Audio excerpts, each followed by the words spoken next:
အခုမြင်တွေ့ရတဲ့တပ်ပုံတွေကလူကတော့လူမှုကွန်ရက်နဲ့ social media ပေါ်မှာအရန်ကိုနာမည်ကြီးနေတဲ့ပုဂ္ဂိုလ်တူပဲဖြစ်ပါတယ်။သူကအခုလက်ရှိ TikTok မှာအရန်ကိုနာမည်ကြီးနေတယ်ပေါ့နော်။သူဗီဒီယိုတွေကတက်လာတယ်။သူကဒီပုဂ္ဂိုလ်ကအာရှနယ်ဘွားတစ်ယောက်ဖြစ်ပါတယ်။ဒီပုဂ္ဂိုလ်ရဲ့ပုံစံကဦးခေါင်းတစ်ဖက်ချိုင်းဝင်နေတဲ့ပုံစံလိုမျိုးပေါ့နော်အဲ့လိုမျိုးဖြစ်နေတာကြောင့်လူမှုကွန်ရက်ပေါ်မှာလူတွေရဲ့အာရုံစိုက်မှုကိုခံရတဲ့သူတူပဲဖြစ်ပါတယ်သူရဲ့ဦးခေါင်းကတစ်ဖက်ကချိုင်းဝင်နေတာကိုတွေ့ရမှာပဲဖြစ်ပါတယ်ဒီအရာကသူ့ရဲ့မွေးရပါလားဒါမှမဟုတ် accident တစ်ခုများ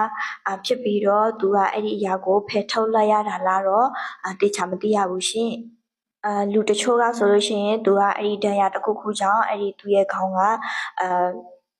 ဖယ်ထုတ်လိုက်ရတယ်သူ့ရဲ့ခေါင်းမှာတချမ်းဖယ်ထုတ်လိုက်ရတယ်လို့အများသူနာတွေကထင်မြင်ယူဆကြတယ်ရှင်တချို့ကိုယ်တိုင်ကလည်းအဲ့လိုမျိုးသူခွဲစိတ်ရတဲ့သတင်းတွေနဲ့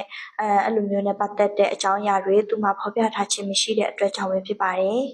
ဒီပုဂ္ဂိုလ်ကသူက TikTok ပေါ်မှာသူ့ရဲ့ပုံတွေသူ့ရဲ့ဗီဒီယိုတွေကိုတင်လေးရှိပါတယ်သူရဲ့ထူးခြားတဲ့ဒီလိုမျိုးရုပ်အသင်အပင်တွေကြောင့်တချို့လူတွေကသူ့ရဲ့TikTok အောက်မှာတို့သူ့ရဲ့ comment မှာတို့ဆိုလို့ရှိရင်လာပြီးတော့ဝေဖန်တိုက်ခိုက်ကြတဲ့သူတချို့တွေလည်းရှိပါတယ်ဒါပေမဲ့အများစုကတော့သူ့ကိုချစ်ကြတယ်ပေါ့နော်သူ့ကိုချစ်ကြတယ်ဘာဖြစ်လို့လဲဆိုတော့သူကရိုးသားတယ်ပြီးရင်သူကတစ်ရှူလေးတွေလိုက်ရောင်းတဲ့ဗီဒီယိုတွေတွေ့တယ်မဟုတ်လားသူကအဲ့ဒီဗီဒီယိုတွေကြောင့်လည်းသူကလူတွေအများအပြားရဲ့ချစ်ချင်းကိုခံရတယ်ဘသူကမှဒုက္ခမပေးတတ်ပဲကိုယ့်ဘာသာကိုအေးဆေးနေထိုင်စားတောက်တတ်တာကို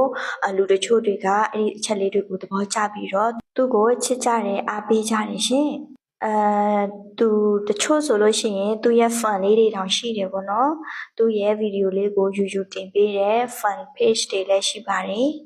ဒါပေမဲ့အမြင့်ကျင်းတဲ့တချို့လူတွေကြတော့သူ့ကိုလောင်ပြောင်းရီမောပြီးတော့တိုက်ခိုက်ကြတယ်ပေါ့နော်အဲ့ဒီအချက်တွေကြောင့်တချို့လူတွေကလည်းသူ့ကိုကိုလည်း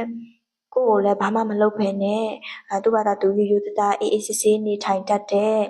ဒီလူငယ်လေးကိုမဝေဖန်ကြဖို့မတိုက်ခိုက်ကြဖို့မေတ္တာအများသူငါတွေကမေတ္တာရက်ခံကြပါတယ်ရှင်ခုကြည့်နေတဲ့ပရိသတ်တွေတဲကရောဒီပုဂ္ဂိုလ်ကိုဝေဖန်မှာလားအားပေးမှာလားရှင်